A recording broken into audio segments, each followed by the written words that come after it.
Hello students, welcome back to today's video lecture here. Now in the previous lecture we have seen that methods of preparation of alkanes, okay, and then after that we have seen that physical properties of alkanes. Now today we are going to study here chemical properties, that is reactions of alkanes. Alkanes give that different type of the reactions. First of all, we will see here combustion of alkanes. We will see here the combustion of alkanes. Now here in this combustion of alkanes always burn in the presence of air or oxygen to give CO2, H2O and tremendous amount of heat energy is released and that is known as combustion. म्हणजे alkanes हे सगळे ज्वलनशील आहेत, ते ऑक्सिजनच्या प्रेझेन्समध्ये किंवा एअरच्या प्रेझेन्समध्ये हे सगळे ज्वलनशील असल्यामुळे मग आपण त्यामुळे त्याचा फ्यूल म्हणून यूज करतोय. ते बर्न होतील CO2 मध्ये. कार्बनचं जेवढा काय कार्बन असेल त्या कार्बनचं कन्व्हर्जन CO2 मध्ये होईल. जेवढे काही त्याच्यामध्ये हायड्रोजन असतात त्याचं कार्बन, कारण alkanes means that is nothing but the combination of hydrocarbons. Carbon आणि हायड्रोजन आहेत त्यामध्ये. कार्बनचं कन्व्हर्जन CO2 मध्ये होईल, हायड्रोजनचं कन्व्हर्जन H2O मध्ये होईल आणि त्याच्यासोबत ट्रिमेंडस अमाऊंट खूप मोठ्या प्रमाणामध्ये असा हीट एनर्जी बाहेर पडते आणि due to that reason alkanes are used as fuels आणि म्हणून अल्केन्सचा यूज आपण फ्युएल्स म्हणून करतोय. Now here I will take here examples. Here now when this methane CH4 is heated in the presence of air, एअरच्या प्रेझेन्समध्ये जर heat केलं त्यातला एअरमधला फक्त ऑक्सिजन घेतला जाईल इथं बर्नसाठी. कारण कुठलंही काही कोणतीही वस्तू कुठेही कोणता अल्केन असेल काही जर बर्न करायचं असेल त्याला तर आपल्याला ऑक्सिजनशिवाय बर्न होत नाही आणि ऑक्सिजनच्या प्रेझेन्समध्ये बर्न करणं म्हणजेच कंबशन हा मॉलिक्यूल ब्रेक होईल. आता काय होईल याच्यात हा कार्बन आहे, हा कार्बनचं कन्व्हर्जन CO2 मध्ये होईल. म्हणजे बघा एक कार्बन 2 ऑक्सिजनसोबत कंबाईन झाला CO2 मध्ये कन्वर्ट झाला. आता इथं 4 हायड्रोजन आहेत म्हणजे 2 हायड्रोजन 1 ऑक्सिजन कंबाईन झाला H2O, 4 हायड्रोजन असल्यामुळं 2H2O plus heat is given out. म्हणजे अशी बॅलन्स्ड रिॲक्शन तुम्हाला लिहिणं मस्त आहे. CH4 plus 2O2 it gives CO2 plus 2H2O plus heat means delta plus heat म्हणा किंवा ह्याला डेल्टा डिनोट केलं जातं. हीट मीन्स डेल्टा, यालाच delta means it is a heat of combustion. Now when 1 mole of this methane burns, it is heat of combustion of 1 mole of methane is that is minus 890 kilojoules per mole. म्हणजे एका मोलमध्ये एवढी 890 kilojoules energy बाहेर पडेल, ती heat असेल. It is regarding about the combustion of methane. Similarly, now the gas which is present in our gas cylinder, that is the mixture of N-butane and isobutane. Here I have taken here N-butane. That N-butane burns in the presence of oxygen, here O2.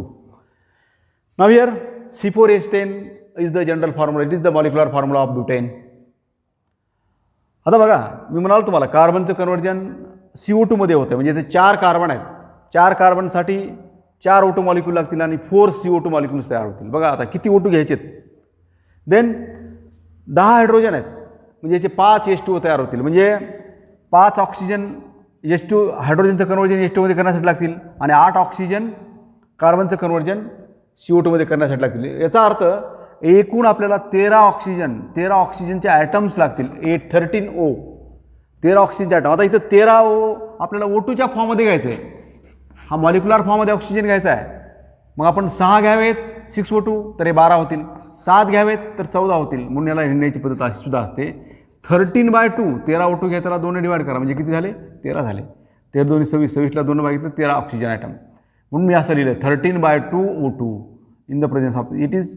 हा oxygen कुठला आहे, हा oxygen एअरमधला आहे, हा oxygen एअरमधला आहे.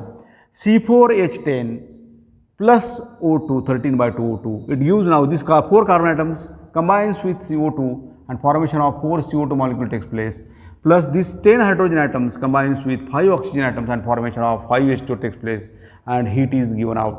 That is, this heat means it is nothing but heat of combustion. Here heat of combustion of one molecule of this butane is -2875.84 kilojoules per mole. In this way, combustion of alkanes takes place. आणखीन काही examples पुढची higher examples पुस्तकामध्ये दिलेली तीसुद्धा तुम्ही वहीमध्ये तुमच्या लिहू शकता, ती बघू शकता. Now it is regarding about the combustion of alkanes. Now the another reaction is, second one is halogenation of alkanes. Halogenation of alkanes. Now halogenation of alkanes means, second one is replacement of halogen atoms. Second reaction is halogenation of alkanes. Here is halogenation of alkanes. It means that in this halogenation there is a replacement or substitution, replacement or substitution of hydrogen atoms from alkane by halogen atoms from alkanes by halogen atoms means Cl, Br, chloride, bromide, iodide अशा ॲटम्सनी replace करायचं आपल्याला, त्याला म्हणायचं that is known as halogenation of alkanes. Now here it means that simple आहे. हा methane आहे, या मिथेन हा अल्केन आहे, या अल्केनचा हायड्रोजन जर मला क्लोरीनने रिप्लेस करायचा असेल तर मी Cl सोबत रिॲक्शन करेल, Cl किंवा हा हायड्रोजन क्लोरीनने रिप्लेस करायचा तर अशी रिॲक्शन होईल. म्हणजे असं कन्वर्जन करायचं आपल्याला CH3Cl, म्हणजे असं याच्या ऐवजी मी ते Cl दिला, हा झालं ह्याचं हॅलोजिनेशन. मग या मिथेनची रिॲक्शन कशासोबत करावी लागेल, या CH3चा हायड्रोजन मी Cl रिप्लेस केला तर याचं हे हॅलोजिनेशन झालं. म्हणजेच CH4ची रिॲक्शन इथं Cl2 सोबत करा हे मिळेल. इथं Clच्या ऐवजी मला इथं Br घेता येतो, मिथिल ब्रोमाइड तयार होईल, इथं आयोडाईड घेता येतो, इथं I2 घ्यावं लागेल. ClBrI म्हणजे हायड्रोजन हा ClBrI जर रिप्लेस केला तर त्याला म्हणायचं हॅलोजिनेशन ऑफ अल्केन्स. Clनं जर रिप्लेस केला पर्टिक्युलरली त्याला क्लोरिनेशन म्हणतात, Brनं रिप्लेस केला तर ब्रोमिनेशन म्हणायचं, आयोडाईडनं जर रिप्लेस केला तर that is known as iodination of alkanes. In this way now will see here some examples. When this methane, first of all we will see here chlorination. When methane is treated with, see here now, CH4, when methane is treated with chlorine, Cl bond Cl, Cl2 घ्यायचा आहे, Cl2ला मी काय करतोय, Cl bond Cl असं लिहितोय. This reaction takes place in the presence of sunlight, or it is a photochemical reaction, or it is also known as sunlight, or it is also denoted by H mu ने denote केलं जातं. सनलाईटलाच H mu म्हणा किंवा ultraviolet raise UV लाईटसुद्धा लिहिलं जातं इथं.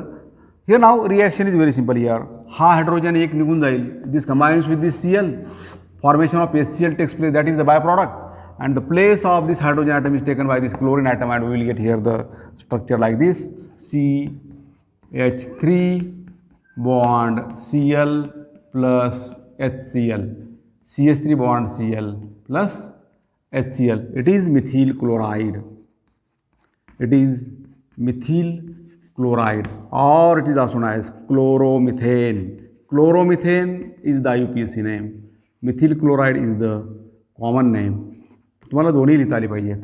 Here it is methane. आता ह्याचं डिस्क्रिप्शन, ही रिॲक्शन लिहिण्याच्या पूर्वी तुम्हाला वहीमध्ये हे सगळं लिहून काढायचं आहे नोट्समध्ये.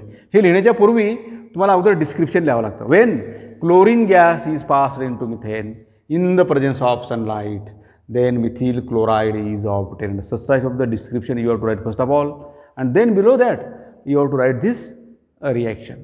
Now it is regarding about the first step. Now I will take here. Now we will go for the another example, that is bromination. Now second example, when ethane, me ethane घेतो आता इथं, CH3 bond CH3, it is ethane. When ethane is treated with bromine, Br2 लिहा इथं direct, किंवा Br bond Br लिहा, किंवा Br2 लिहा direct. In the presence of, this reaction takes place in the presence of AlBr3, it is a catalyst. When ethane is treated with bromine in the presence of AlBr3, then one of the hydrogen atom from this carbon atom is replaced by this bromine atom and we will get here the structure like this: CH3 CH2 bond Br plus HBr. It is ethyl bromide or bromoethane is obtained. ह्या सगळ्या substitution रिॲक्शनची examples आहेत. Substitution म्हणजे एकाची जागा दुसऱ्याने घेणे. या हायड्रोजनची जागा Brने घेतली म्हणून त्याला सबस्टिट्यूशन म्हणायचं. सबस्टिट्यूट करणे, एकाची जागा दुसऱ्याने गेले म्हणून या सबस्टिट्यूशनची एक्झाम्पल्स आहेत. ही सर्व सबस्टिट्यूशन रिॲक्शनची एक्झाम्पल आहे हे हॅलोजिनेशन. हिअर इथिल ब्रोमाइड और it is also known as another example name of this compound IUPAC name is bromoethane is obtained when ethane is treated with bromine in the presence of AlBr3, then ethyl bromide or bromoethane is obtained. Now we will see one more example, that is propane. ते सुद्धा तुमच्या पुस्तकामध्ये दिलेले आहे, जागा नाही आहे म्हणून मी वरती लिहितोय. आता हे सगळे एक्झाम्पल्स विथ डिस्क्रिप्शन तुम्हाला वहीमध्ये लिहून काढायची आहेत. हा पार्ट 11th जरी आपण शिकत असूया तरी ह्या 12वीमध्ये सुद्धा आहे. 12वीच्या सिलेबसमध्ये सुद्धा या रिॲक्शन्स आहेत. 12वीच्या एक्झाममध्ये विचारल्या जातात नेहमी. Wien propane now CH3 CH2 CH3 it is propane. Now in this propane it contains different two types of the carbon atoms. It is primary carbon atom 1 degree, it is primary, but it is secondary carbon atom. आता हे महत्त्वाचं आहे की कुठला hydrogen replace करायचा आणि तो product किती % मिळतो. Secondary carbocation is more stable than primary carbocation. Plus Br2 लिहितो मी इथं, plus Br2 in the presence of AlBr3, in the presence of AlBr3. किंवा तुम्हाला ही रिॲक्शन क्लोरीन घेऊनही करता येईल. इथं Cl2 तुमच्या आपल्या एक्झाम पुस्तकामध्ये जे एक्झाम्पल दिलेलं आहे ते इथं Cl2 दिलेलं आहे. Cl2 in the presence of sunlight. It gives बघा इथं 2 पॉसिबिलिटीज आहेत. इथलचा जर प्रायमरी कार्बनचा हायड्रोजन जर आपण रिप्लेस केला तर याच्या ऐवजी इथं Cl येईल. म्हणजे काय होईल तयार? CH3 CH2 CH2 Cl हा झाला N प्रोपिल क्लोराईड. प्लस मी काय करतोय, पुढं जागा कमी असल्यामुळे खाली लिहितोय, plus CH3 CH2 CH2 Cl plus. आणि जर समजा इथलचा जर हायड्रोजन रिप्लेस झाला हा सेकंडरी कार्बन ॲटमचा तर आपल्याला असा प्रॉडक्ट मिळेल. CH3 CH हा CH3 ॲज इट इज राहील आणि या कार्बनला क्लोरीन. हे असेल 2 क्लोरोब्युटेन और it is isopropyl chloride. It is isopropyl chloride and here it is N propyl chloride और IUPAC name it is 1 chloropropane. और हे सगळं मी तुम्हाला ही सर्व गोष्टी नॉमेनक्लेचर वगैरे आपण हे सर्व शिकलं आहे. And it is 2 chloropropane. ही नावं तुम्हाला लिहिता आली पाहिजेत. ऑरमध्ये तुम्ही असं लिहू शकता. आहे नाव प्लस HCl लिहूयात आपण, बाय प्रॉडक्ट असेल तो plus HCl. Here now when this propane is treated with chlorine then it gives 1 chloropropane and 2 mixture of 1 chloropropane. Now here हा जर हायड्रोजन निघून गेला तर प्रायमरी कार्बोकॅटायन तयार होईल. इथलचा जर हायड्रोजन निघून गेला तर secondary and secondary carbocation is more stable than that of primary carbocation. Therefore, here this product formation takes place up to 97% and this formation of 1 chloropropane takes place only up to 3%. कारण हा primary carbocation हा लेस stable आहे म्हणून इथं attack क्लोरीनचा कमी होतो. Secondary carbocation हा जास्त स्टेबल आहे म्हणून याच्यावरती क्लोरीनचा अटॅक जास्त होतो. आणि 97% हा प्रॉडक्ट तयार होईल सेकंडरी आयसोप्रोपिल क्लोराईडचा आणि हा 1% तयार होईल. With this we are completed halogenation of alkanes. Okay, today we stop here. Remaining part that we will discuss in the next period. Thank you.